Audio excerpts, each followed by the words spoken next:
You got to show up to work because you know what? You're not really that interested in showing up to work on a Monday morning because you've had such a wonderful weekend and you don't want to have to go to bed early because you want to enjoy the weekend through and through. But we get up because we know we got Sunday football, and as a result, you got to show up Monday morning. And so for me, you know, I'm totally fine with that, except for when that dude sitting to your left, Molly, opens his damn mouth about LeBron James. Because I recall him talking about Kawhi Leonard being the best player in the world. I recall him ignoring the greatness of LeBron James. Now we want to include LeBron in the Jordan conversation and the Mahomes conversation and the greatness conversation. And we just gonna forget how he was talking about Kawhi Leonard until he had a oops moment, and then he wants to recognize what it is. I will say this. We all know, let's not engage in the regular ordinary. We know how great Patrick Mahomes is. And right now he's complete 68% of his pass, 30 touchdowns, just 2 interceptions. We got all of that. But I got news for you, Max Kellerman.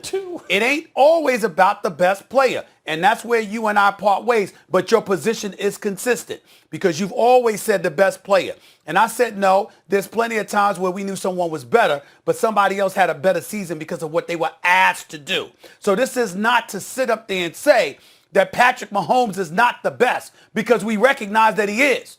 But when you talk about most valuable, when I see Tyreek Hill at wide open, when I see Travis Kelce taking brothers to school, when I see Watkins and McCole Hardman and these boys balling with Andy Reid and Eric Bieniemy, I'm looking at a bevy of riches.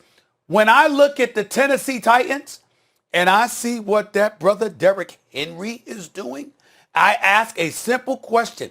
Would the Tennessee Titans even be in a conversation? Would they even be relevant in our eyes if it were not for that stud Derrick Henry, who beats up opponents and runs roughshod over them day in, day out, week in, week out? The brother already almost has about 1,300 yards rushing in 11 games. He's averaging 5 yards a carry.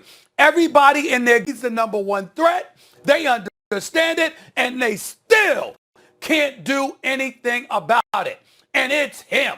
So when I'm looking at it, it's not to sit up there and act like other dudes on Tennessee can't play because they can. And Mike Vrabel, I think, is a damn good coach. And I get all of that. But Derrick Henry is that dude.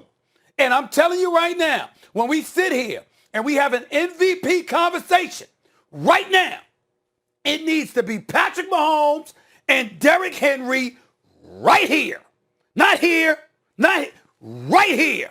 Derrick Henry is in that conversation because Tennessee is winning, and Derrick Henry is the reason for it. Make no mistake about it. You know, as a young backup quarterback, you pray to God for the opportunity to get on the field in the NFL. Because a lot of times for backup quarterbacks, it's about, catching a lucky break. Like you just get the opportunity to get on the field. And you don't have any idea what one game can do for your career. I mean, imagine Matt Flynn. Remember years ago, Matt Flynn got to play for the Green Bay Packers, and all of a sudden, he got a ton of money because he balled out against the Lions, and he gets a huge free agent contract from the Seattle Seahawks. You don't know what one game can do. And all the time, you're getting ready for that moment, for you just to catch your break. And now you don't get it, Brett Rippon. And now Blake Bortles, a guy that's trying to get back into the NFL, you don't get that break because you can't follow simple protocol.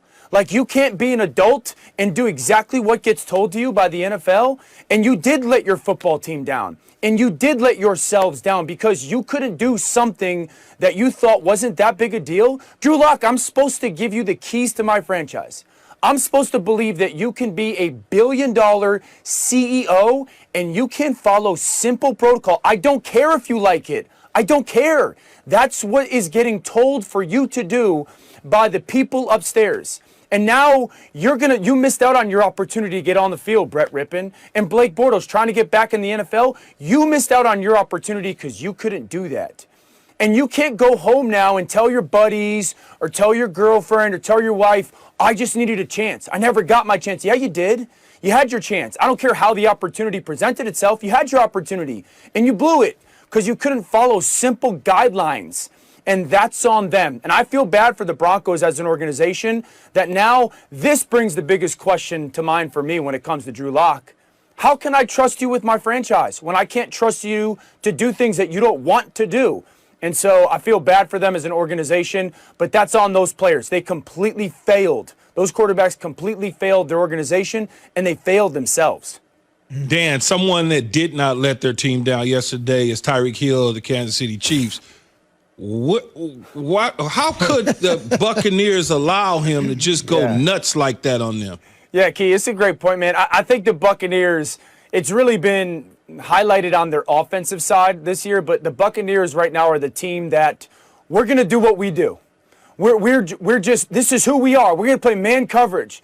Just because you can doesn't mean you should. Exactly. Like, just because you're a good man coverage team doesn't mean that you should do it against Tyreek Hill and Patrick Mahomes and Andy Reid. And that's what just showed up early on in that game. It was like the Buccaneers said, you know what? No.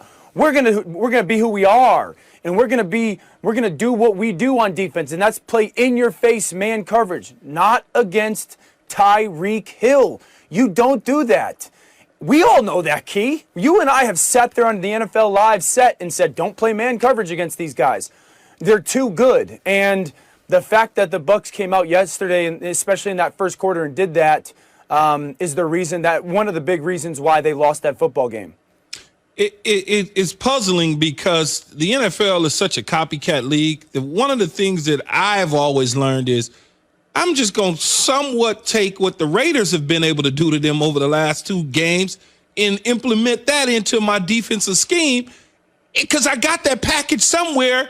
I got it. I can play the same way the Raiders play, but whatever, man. So now we got Jalen Hurts taking first-team reps in Philadelphia, Dan. Carson Wentz is kind of put on notice. Doesn't mean a whole lot to me that a backup is taking first-team reps. What do you make of it? Yeah, my thoughts are that the organization has a differing opinion on what should happen, because I think that if the organization saw the situation and the players the same way, because of the immense struggles that this offense and Carson Wentz are having so far, everyone would go, well, listen, it's time for Jalen Hurts. We drafted him in the 2nd round. And I understand they drafted him to be a developmental player, but they also drafted him in the 2nd round. And so this would be the time and this would be the moment to go, okay, it's going to be the Jalen Hurts show, and we're going to give Carson Wentz a week on the bench, or we're going to see what we have moving forward, no matter if we win this division or not this year. But the fact that it's just, hey, we're going to give him a little bit more reps means that, or at least it tells me that there's a differing opinion in the organization. Maybe the general manager has one viewpoint and the head coach has another viewpoint, or the owner has one viewpoint and the team has a different viewpoint. Now, that being said, I don't expect this to be a, hey, Jalen Hurts got 25 snaps at quarterback situation. I think that this is going to be something where very specific 3rd down package. This offense has been absolutely dreadful on 3rd down. So a very different specific 3rd down package, maybe in the red zone where, 3rd and 3 or less, Jalen Hurts comes on the field. Carson Wentz come off the field. Now we can play 11 on 11 football, or down in the red zone where we can get +1 in the quarterback run game. Again, the opportunity to play 11 on 11 football. But I will say this, and I know this is a little off topic, but the Daniel Jones injury, with the Giants. Now everybody in Philadelphia is on the clock.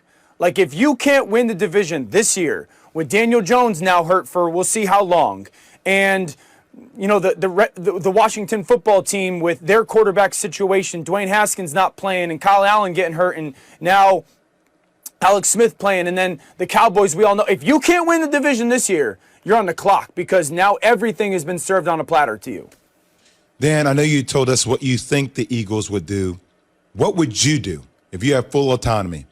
How would you handle the Carson Wentz, Jalen Hurts situation? Yeah, there'd be no question Carson Wentz would be my starter, and I'd get him to play really good football. I think that Carson Wentz still is a high-level talent in this league.